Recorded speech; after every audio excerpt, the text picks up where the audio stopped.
Hare Krishna. Dandat Pranam to all the Vaishnavas listening to me. Today we will start from 83rd chapter of the Abhidheya part of this book. But before that, let us offer our prayers at the lotus feet of Srila Gurudev and all our previous acharyas. Om Ajnanatimirandhasya Jnananjana-shalakaya Chakshuranmilitam Yena Tasmai Shri Gurave Namaha.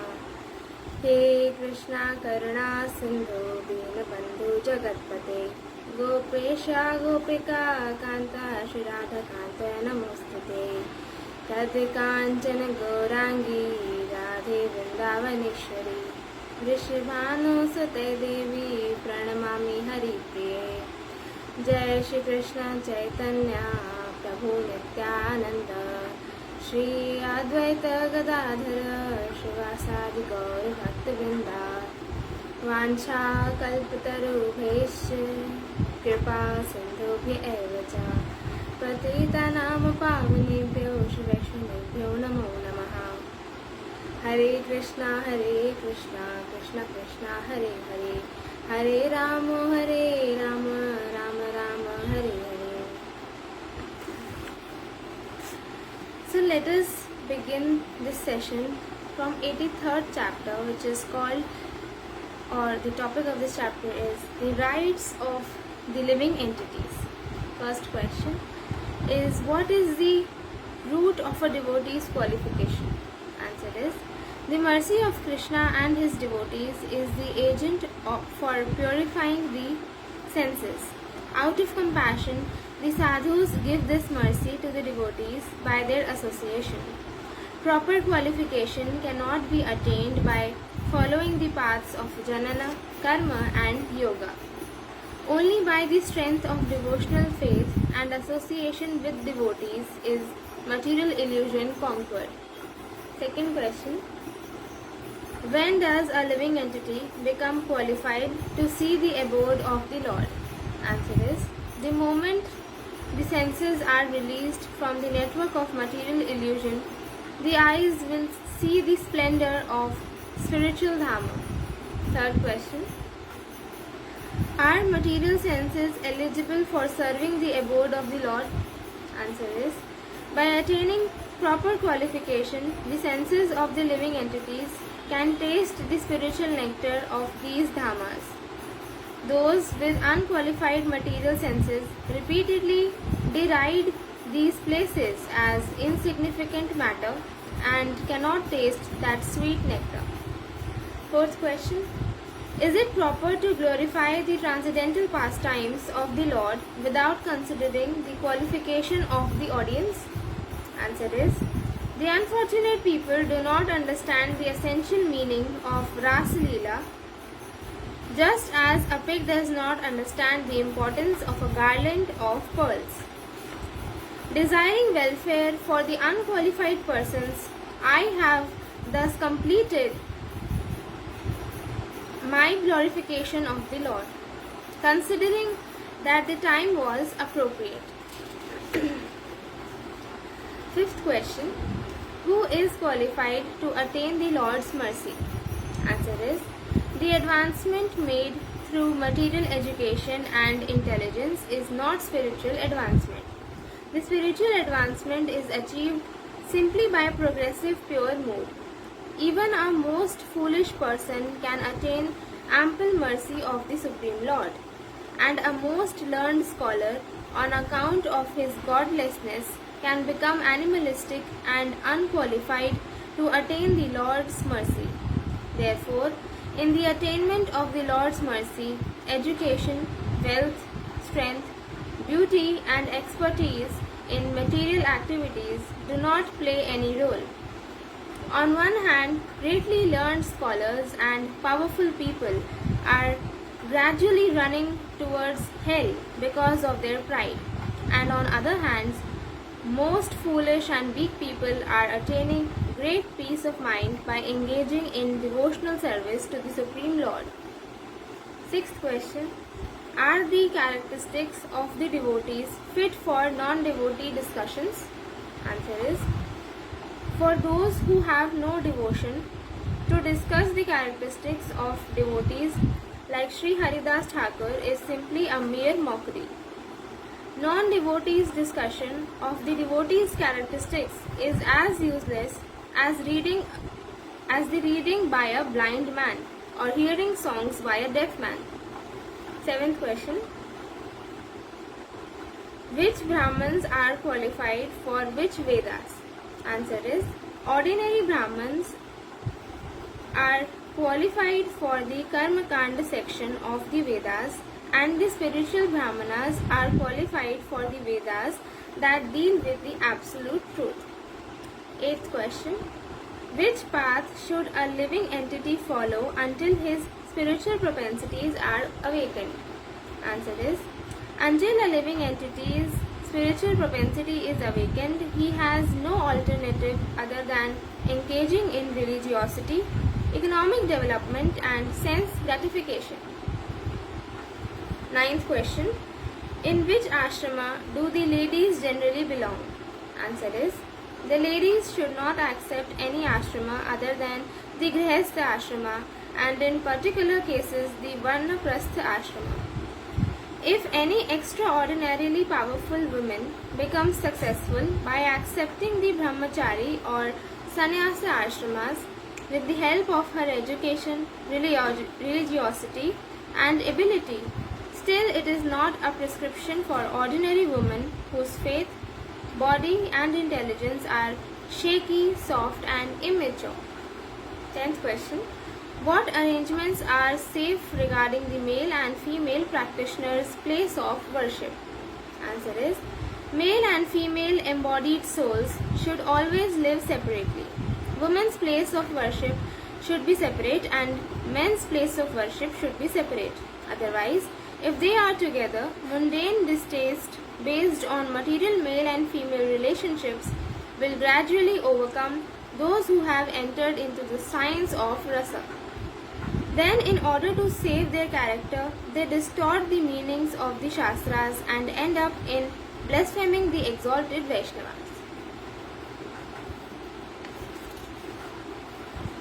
With that, we complete 83rd chapter and now start 84th chapter. The topic is giving up bad association. First question. Why don't one achieve any result even after performing thousands of sadhanas? Answer is, if one is influenced by bad association, he can never achieve any good result even after performing thousands of sadhanas. Second question. What are the characteristics of the cheaters? Do the devotees expose them in public for the benefit of themselves and others? Answer is, those who are averse to the association and conversation of the Vaishnavas, their polluted internal devotional service to Vishnu is certainly an external ornament. Absence of desire is associating with the devotees in their symptom. One should test the disguised devotees with these symptoms. People think that they should serve such Vaishnavas, but that is a mistake. There are many genuine Vaishnavas and one should try to associate with them and serve them. It is not that those who are intelligent, sincere and pure devotees only remain indifferent to the pseudo-affection of such so-called devotees, but they establish pure devotional service in this world by exposing their deceit to the world. It is the duty of everyone to associate with such pure devotees who are expert in destroying deceitfulness and begin to relish the love of God. This is a well-known fact. Third question. Why association with non-devotees is totally fit to be rejected? Answer is, people who have faith in fruitive rituals are not devotees. Therefore, they are non-devotees. If anyone performs karma in order to achieve the mercy of Krishna, then that karma is called bhakti. That karma which yields mundane results or mundane knowledge is adverse to the Lord. Karmis do not exclusively search for the mercy of Krishna. Although they respect Krishna, their main purpose is to attain some kind of happiness. Karma is nothing but selfish activities. Therefore, karmis are also called non-devotees. Yogis sometimes search for liberation, the fruit of Janana, and sometimes they search for Vibhuti or opulence, the fruit of karma. Hence, they too are called non-devotees. Due to lack of full surrender, worshippers of the demigods are also called non-devotees. Those who are attached to discussing dry logic are also adverse to the Lord. And what to speak of those who conclude that the Lord is only a figment of imagination? Those who are attached to sense gratification and thus have no opportunity to remember the Lord are also counted among the non-devotees. If one associates with these non-devotees, then in a very short time one's intelligence is polluted and one's heart is overcome by their propensities. If anyone desires to attain pure devotional service, then he should carefully give up the association of non-devotees. Fourth question. Do the proud Jananis accept devotional service to Krishna? Answer is, those who are not subordinate to the Lord are called non-devotees. The Jananis are never subordinate to the Lord. They think that they can become one with the Lord on the strength of their knowledge. They think Janana is topmost object. The Lord cannot keep one who attains Janana under his control. The Lord became supreme by the strength of this Janana, and I too will become supreme. Therefore, all the endeavors of the Jananis are to become independent of the Lord. They also think the Lord's power does not act on one who achieves liberation in the form of merging with the Lord, which is attained by Janana. This is the attempt of Jananis. The Jananis and mundane scholars do not depend on the mercy of the Lord. They try to achieve everything on the strength of their knowledge and reasoning. They do not care for the Lord's mercy. Therefore, Jananis are non-devotees. Although some Jananis accept devotional service as their process of sadhana, at the time of perfection they discard it. Fifth question. What kind of guru is fit to be rejected? Answer is, at the time of accepting a spiritual master, one should test whether he is expert in the science of transcendental sound vibration and the absolute truth.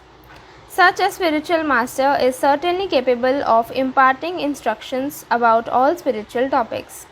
Although an initiating spiritual master is non-rejectable, but he too can be rejected by two reasons. The first is that when a disciple accepted a spiritual master, if he did not test whether his spiritual master was a Vaishnava and fully conversant with the science of the absolute truth, then such a spiritual master is useless for him, and so he must give him up. There are many scriptural evidences of this. The second reason is that at the time of accepting a spiritual master, the spiritual master was a Vaishnava and fully conversant with the science of absolute truth. But later on, due to bad association, he has become a Mayavadi and envious to the Vaishnavas. Such a spiritual master must also be rejected. Sixth question. Is an unauthorized spiritual master not fit to be rejected? Answer is, one who does not know the path of attachment yet instructs others in this path, or who knows that path and instructs his disciples without considering their qualification, is a bogus guru and must be given up. With that we finish 84th chapter and now start 85th chapter. The topic of this chapter is activities favorable to devotional service. First question. What is the resolution of the devotees regarding items favorable for devotional service? Answer is, I will surely execute with utmost care those activities favorable to your pure devotional service. I will feel fondness for those things in this world which are conducive to devotional service, and with my senses I will engage them in your service. Second question, what is the most favorable for devotional service? Answer is, dust from lotus feet of pure devotees is conducive to devotional service, while service to the Vaishnava is itself the supreme perfection and the root of the tender creeper of divine love. Third question, what is the conception of an exalted devotee about things that are favorable for devotional service? Answer is, Goloka Vrindavana appears in my home whenever I see the worship and service of Lord Hari going on there. Upon seeing the Ganges, which is a river of nectar emanating from the lotus feet of the Lord, my happiness knows no bounds. Fourth question, what is the consideration of favorable and unfavorable ashrama in the worship of Supreme Lord? Answer is, there is no hard and fast rule for a devotee who has taken complete shelter of the holy names to either live at home or live in the forest, because if the house is more favorable for cultivation of the holy names, then it is better than the renounced order of life. Moreover, it is the duty of a Vaishnava to give up his house if it is unfavorable to the cultivation of his chanting the holy names. Fifth question, what is the conception of those who engage in chanting the holy names regarding items favorable and unfavorable for devotional service? Answer, persons who are engaged in chanting the holy names should not do anything other than that which is favorable for his devotional service. He should give up all namapradhas. In other words, he should give up everything that are favorable for his devotional service, that are unfavorable for his devotional service. He should also maintain without deviation that Lord Krishna alone is his protector or sustainer. Sixth question, why is honoring tulsi leaves, sandalwood pulp, etc. that have already been offered to the Lord favorable to devotional service? Answer is, smelling of items like tulsi destroys the urge of smelling strong agitating scent. The attachment for aromatic substance leads to many dangers in this world. By smearing their bodies with perfumes, foolish people invite many anarthas, such as debauchery and laziness. In order to control this urge, if one first offer the sweet smelling tulsi leaves and sandalwood paste to the Lord and then honor, then he can simultaneously control his senses and cultivate spiritual consciousness. Seventh question, are the objects of material enjoyment favorable to devotional service? Answer is, it is not a fact that all objects of material enjoyment are hostile to the living entities. Only attachment and detachment for the objects of material enjoyment are great enemies of the living entities. Therefore, one should control one attachment and detachment at the time of accepting objects of material enjoyment. Then, despite one's accepting objects of material enjoyment, one will not become entangled. Eighth question, why discussing of the absolute truth is favorable for strengthening one's devotional service?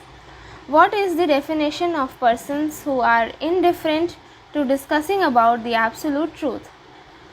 Answer is, just as it is essential for the devotees to give up dry knowledge, false renunciation, and useless argument, in the same way they should also engage in discussing about the absolute truth and attribute pure attachment in the spiritual objects. It is to be understood that those who disregard the discussion about the absolute truth due to their excessive attachment are either extremely liberated or extremely conditioned. Ninth question, what kind of family life is favorable for the householder's devotional service? Is offering of oblations to the forefathers according to the rules and regulations of the smarthas favorable to devotional service?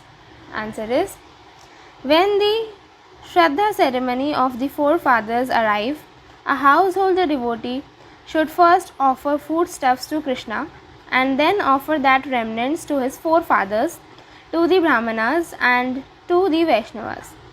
In this way, a householder can make his family life favorable for devotional service. If devotional service is mixed in the performance of smartha rituals, then the reactions of those rituals are nullified. 10th question. Does a surrendered devotee performed Shraddha ceremony according to Karma Kanda? Which prescription is favorable for his devotional service? Answer is, there is no recommendation for the surrendered devotees to perform Shraddha ceremony according to the Karma Kand in order to repay the debts of their forefathers. It is recommended that such devotees should first worship the Supreme Lord, and then, after offering the remnants of the Lord to their forefathers, they should honor the Lord's remnants along with their family members.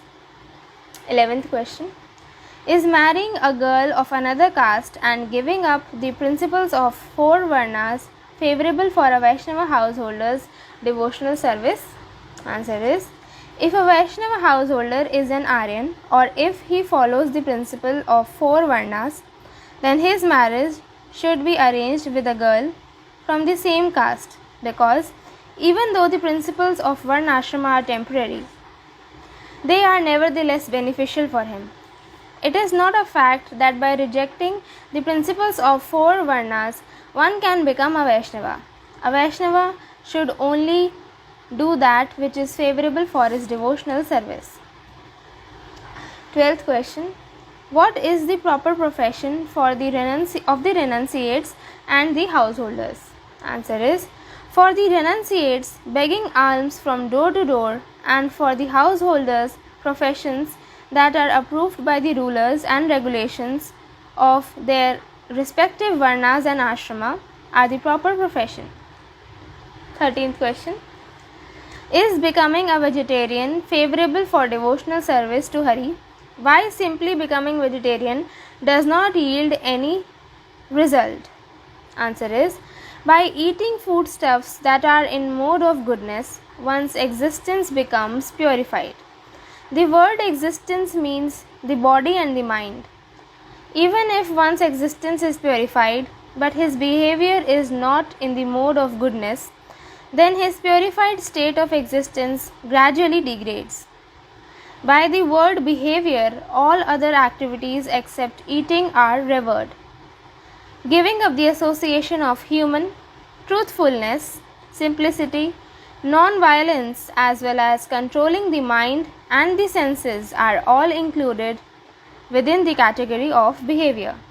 Even though a human being's eating and behavior are in mode of goodness, yet unless he regularly cultivates Krishna consciousness, how can his human nature be improved? If anyone wants to personally see the results of eating foodstuffs in the mode of goodness, they should try eating sattvic food, engage in sattvic behavior and cultivation. One will certainly achieve results. However, if there is any discrepancy in this endeavor, it will certainly affect the result. In order to attain the qualification to behave or to cultivate, one first need to eat the foodstuffs in the mode of goodness. 14th question. How do the devotee's activities based on the principles of Varnashrama become favorable for his devotional service? Answer is, a devotee who desires to properly pass his life still accepts his duties according to Varnashrama, as those duties are favorable to devotional service and counted as part of devotional service. All these activities are no longer called karma. In these activities, the Swanishtha devotees or devotees addicted to their own line of devotion bring karma and its result within the realm of devotional service. The Parinishthita devotees or the devotees fully addicted to devotional service perform pious activities that are not contrary to devotional principles only to attract people. The devotees who are nirapeksha or neutral accept activities favorable for devotional service without caring for popular approval. 15th question. What kind of karma is recommended in the Bhagavad Gita? Answer is, another name of karma is to maintain one's livelihood. Lord Krishna has instructed to the transcendentalists in the Bhagavad Gita that they should engage only in those activities which are favorable to devotional service and give up those activities which are unfavorable to devotional service. 16th question. What is the difference between the activities of the devotees and the karmis? Answer is, you make as much advancement as you can in the field of science, art, industry and worldly morality. We have no objection with that because it will help in the cultivation of devotional service in many ways. We are not renunciates, we are devotees. We only say that let all activities be performed in the spirit of Krishna consciousness. May the activities never be induced by one's self-interest, which is the irrelevant fruit of all karma. Let all the activities be performed with the aim of making advancement in the path of devotional service to the Lord. As far as the activities are concerned, there is no difference between your life and my life. The only difference is that you engage in the activities as the matter of duty, and I engage in the activities in the mood of serving the Supreme Lord. May my endeavor for karma be destroyed at some stage due to dissatisfaction. This is exactly similar to your retire from karma at some stage. You uselessly retire from your activities and I retire from activities only to be engaged in the devotional service to the Supreme Lord. For you, this material world is a field of activity. For me, it is a field of cultivating Krishna consciousness. I consider all your activities hostile because you engage in activities for the sake of engaging in the activities. You do not act for the pleasure of the Supreme Lord. You are a karmi, but I am a devotee. 17th question. Why is forgiveness glorious? Answer is, because forgiveness is favorable to devotional service. 18th question. What kind of faith is favorable for devotional service? Answer is, a Vaishnava must maintain firm faith that the Supreme Lord is his only protector. 19th question. Why poverty is helpful for a devotee's execution of devotional service to Hari and giving up bad association? Answer is, one should not consider poverty as a distress. The Supreme Lord has said that to whom I show my favor, I gradually take away all his wealth, because then his artificial friends will consider him a distressed person and reject him. In this way, his bad association will automatically be removed. 20th question. What is the benefit of observing vows regarding Lord Hari? Answer is, by observing vows such as Janmashtami, Ekadashi and Kartika, one's devotional service is increased. 21st question. What is enthusiasm? Answer is, to cultivate Krishna consciousness with utmost care is called enthusiasm. 22nd question. Why enthusiasm is favorable for devotional service? Answer is, if one has enthusiasm in the beginning of devotional service and that enthusiasm does not become cold, then one will never become apathetic, lazy or distracted in the chanting of the holy names. Therefore, enthusiasm is the only support for all types of devotional service. By enthusiastically performing devotional service, one can very quickly give up anishtita service and attain nishtha. 23rd question. Is enthusiasm without faith effective? Answer is, the word Shraddha certainly means faith, but enthusiasm is the life of Shraddha. Faith without enthusiasm is meaningless. Many people think that they have faith in God, but because they have no enthusiasm, their faith has no meaning. 24th question. What is the means of the conditioned soul's advancement? Answer is, by attaining piety that helps one in his devotional service through the mercy of the devotees, the Mahajanas and Lord Krishna, the conditioned soul attain auspiciousness. 25th question. Can useless talks be favorable to devotional service? Answer is, the practitioners of devotional service should not speak unnecessarily. If you do have to speak unnecessarily, better to keep quiet. Besides, topics regarding Krishna, all other topics are unnecessary. But to speak about the subjects favorable to devotional service is not unnecessary. 26th question. What is patience? Can the 6 urges be made favorable to devotional service? Answer is, to subdue the 6 urges is called dharya. As long as one has a material body, these propensities cannot be totally uprooted. But by properly engaging them in their appropriate subjects, they no longer remain faulty. 27th question. What kind of patience is favorable for devotional service to Hari? Answer is, being impatient due to prolonged sadhana, some people fall from the path of the ultimate goal. Therefore, a practicing devotee who desires to achieve his goal attains that result only when he becomes patient. Krishna must be merciful to me either today or after 100 years or in some other birth. I will take shelter of his lotus feet with determination and never leave. This type of dharya, patience, is most desirable for the practitioners of devotional service. 28th question. What kind of food is favorable for devotional service? Answer is, one should fill his belly with whatever is easily available. By offering Krishna foods in the middle of goodness and honoring them as prasada, the tongue is satisfied and service to Krishna is cultivated. 29th question.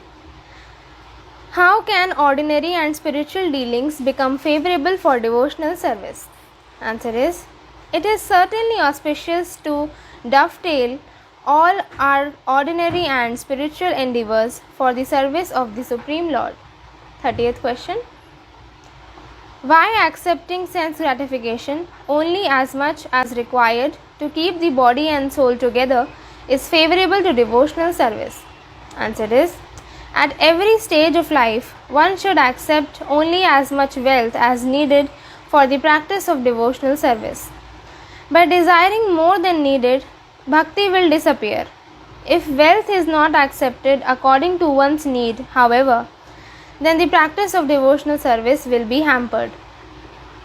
31st question. What kind of family life is favorable to devotional service? What is Krishna conscious family life? Answer is, marriage is for the establishment of Krishna's family. Producing children is for increasing Krishna's servant.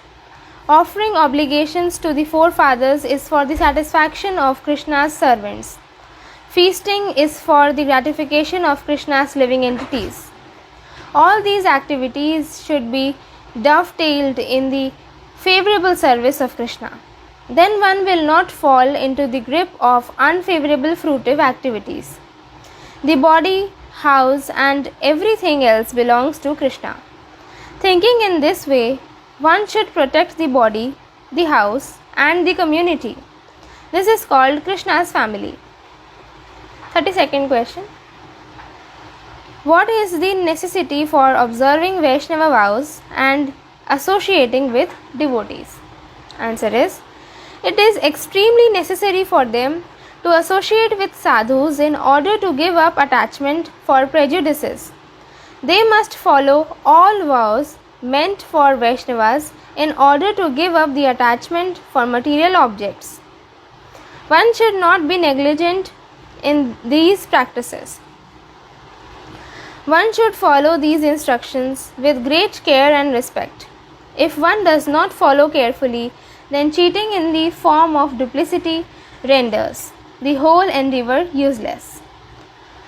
For those who do not have respect in this regard, attaining devotion to Sri Hari becomes very rare even after hearing for many births. 33rd question. Why observing the vow of Chaturmasya favorable to devotional service? Answer is, first by practicing vows for 3 days, then by practicing for 1 month, then by practicing for 4 months Chaturmasya. In this way, gradually one should completely uproot the attachment for sense gratifying items and leave them forever. 34th question. Under which consideration should one live at home or leave home?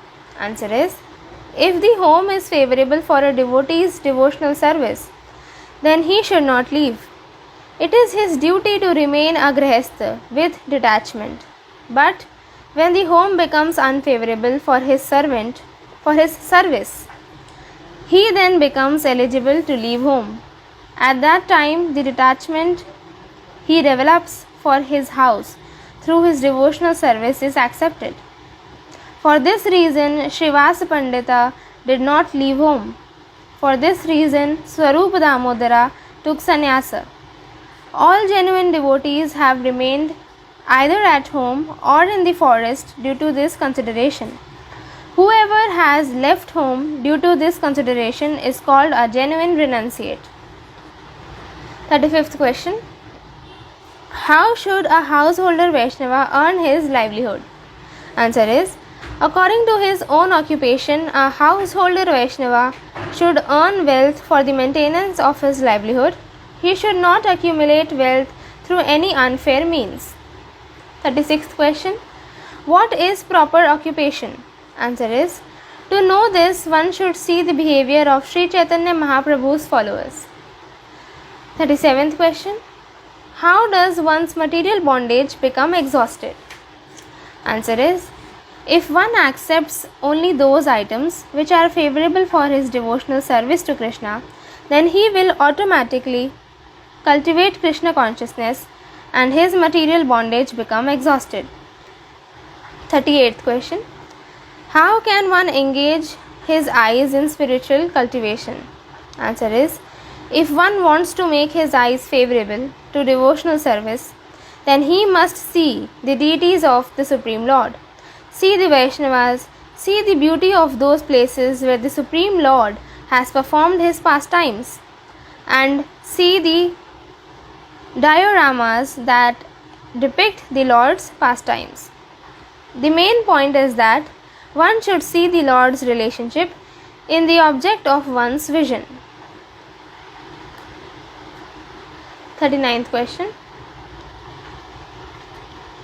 How does one cultivate devotional service with one's ears? Answer is, in order to make one's ears favorable to devotional service, one must take a vow of only hearing the topics of Hari, hearing the topics of the devotees, and hearing the subject matters related to Hari. 40th question. What is the process for making the nose favorable to devotional service?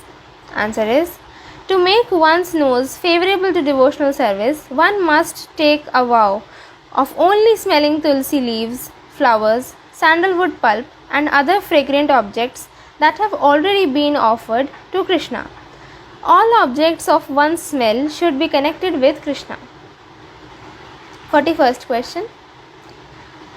How can one make his tongue favorable to devotional service? Answer is, honoring the remnants of Krishna and the devotees is the only process for making one's tongue favorable to devotional service. One should not honor the Lord's remnant in the spirit of enjoyment. Rather, he should remember the pleasure of his beloved Lord Krishna. If one takes prasad in the spirit of enjoyment, one will miss the feelings of the Lord's grace. 42nd question. How should one make his body favorable for devotional service? Answer is, to make one's body favorable to devotional service, one should utilize his entire body in the service of the Supreme Lord and the Vaishnavas.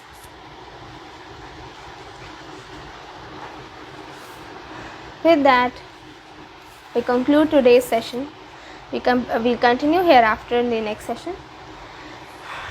My sincere obeisances at the lotus feet of Srila Gurudev and the divine couple Sri Sri Radha Krishna. Hare Krishna, Krishna Krishna, Hare Hare, Hare Ram, Ram Ram, Hare Hare. Nitai Gaur Premanande, Hari Hari Bol.